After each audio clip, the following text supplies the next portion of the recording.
Stay tuned. Greta takes over. She goes on the record. Greta, what's up tonight? Good evening, Sean. We have a lot tonight because the big topic is NATALEE Holloway. Cross your fingers. We might be getting closer to finding out exactly what happened to the American teen on the island of Aruba. We cannot guarantee it, but we do have new and significant details to show you Monday night right here on the record, and then you will decide. Is this exactly what happened to this teen? Have we broken the story, or is this a wild goose chase? In the meantime, and coincidental to our timing of our investigation, the Associated Press is reporting something different from what you will see here on Monday, but nonetheless a new development. According to the Associated Press, there is a new witness, a woman who is telling police she communicated with Joran Vandersloot about Natalee's disappearance, and that Joran gave her details. You go to Aruba in moments, but first, on the phone is NATALEE Holloway's father, Dave Holloway. Good evening, Dave. Good evening, Greta. Dave, it seems that there are really three major developments. One is what the Associated Press is reporting about a witness. Another is what we intend to show the viewers on Monday, our investigation that began when we went all the way to Asia last June, and we've been working to corroborate different pieces of it and work on since. And then you have also, you've been involved in an investigation, is that right? That's correct. What is it that you have uncovered?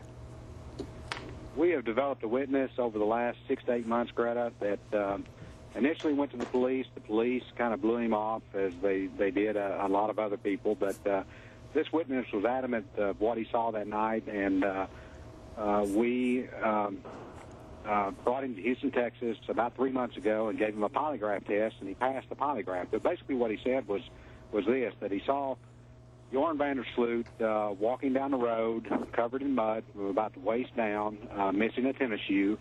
And a few minutes later, he came driving back by with his father in his red Jeep headed towards his home. And what was this? When was this in relation to when Natalee was last seen? This witness stated that he saw this on the night she disappeared about 4 a.m. Now, as you'll see on Monday, as the viewers will see, that's not necessarily something that would be inconsistent with the new evidence that we have developed, and we have ours on videotape, which is particularly helpful. But in terms of what you have uncovered with this witness, has this witness of yours spoken to Hans Moss, the prosecutor? He has. He spoke with him probably about 4 months ago in the presence of Benda D'Souza, an attorney down there, and of course many of the people, with the exception of the prosecutor, believes this witness. Hans Moss does not believe this witness. Hans Moss does not believe the witness.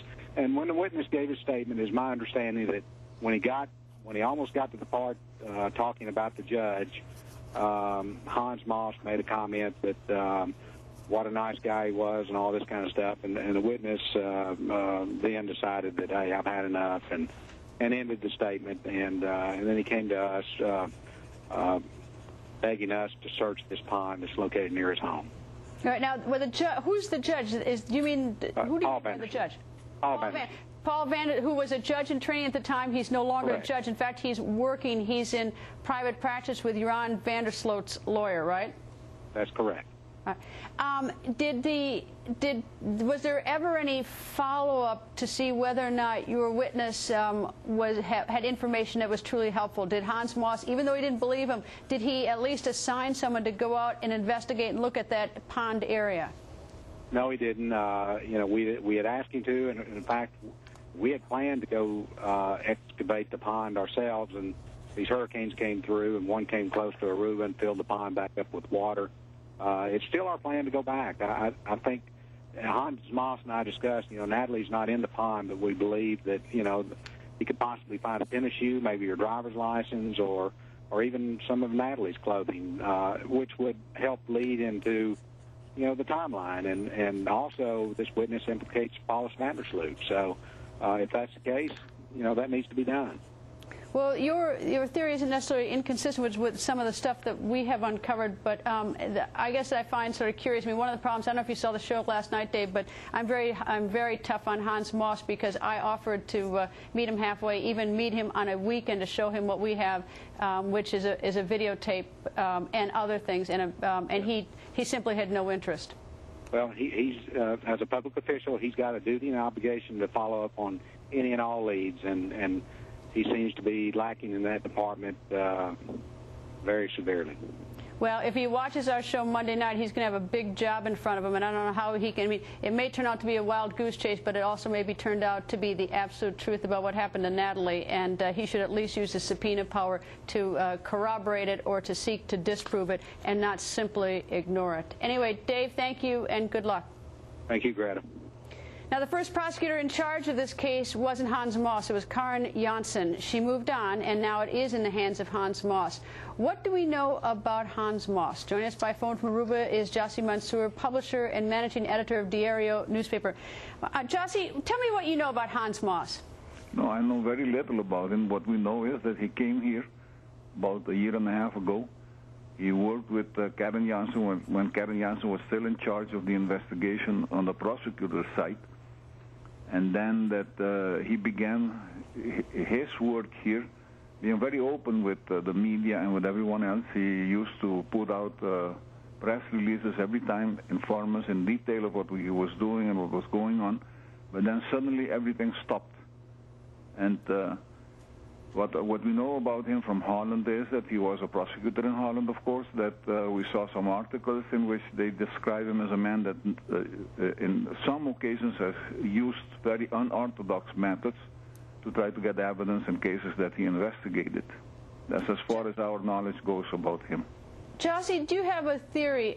You know, we have obtained this evidence, and we've spent the last several months trying to prove it or disprove it. And do you have a theory why Hans Moss would not at least meet me in Miami, meet me on a weekend to look at it, or why he would not follow up with Dave, Natalie's father, on the witness that they have uncovered and apparently polygraphed? Why is he simply just looking the other way and just refusing to look at anything?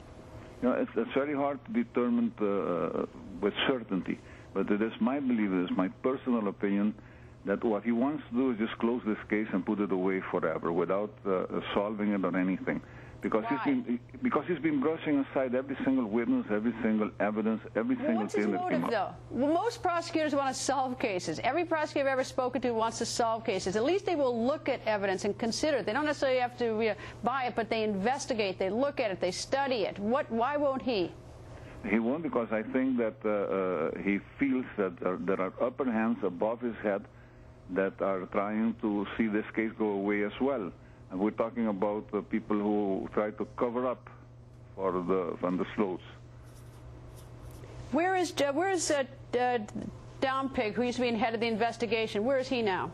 He's in Aruba. He's doing some business on his own. When he left the police courts, he went into the security business on his own, and he's still busy with it, I believe. I don't know if you can answer this question, you're willing to. I know you still live there, but is the prosecution hardworking, lazy, corrupt, ambitious? What's your term? You know, I can live anywhere, even in Aruba, but I'll tell you what I think. I think they're not doing anything. They're just ignoring the facts in this case. In other words, the few facts that have come up as far as evidence. So is it lazy? Is lazy the word? I don't think it's lazy. I think it's just indifference. They don't really want, they're not putting everything that they have into this case, no. I don't even know if I would, you say indifference. You know, it's been served up to them both by Dave Holloway and by us, and it's even worse than that. But anyway, Jussie, thank you. Hope you'll come back and join us again. Sure.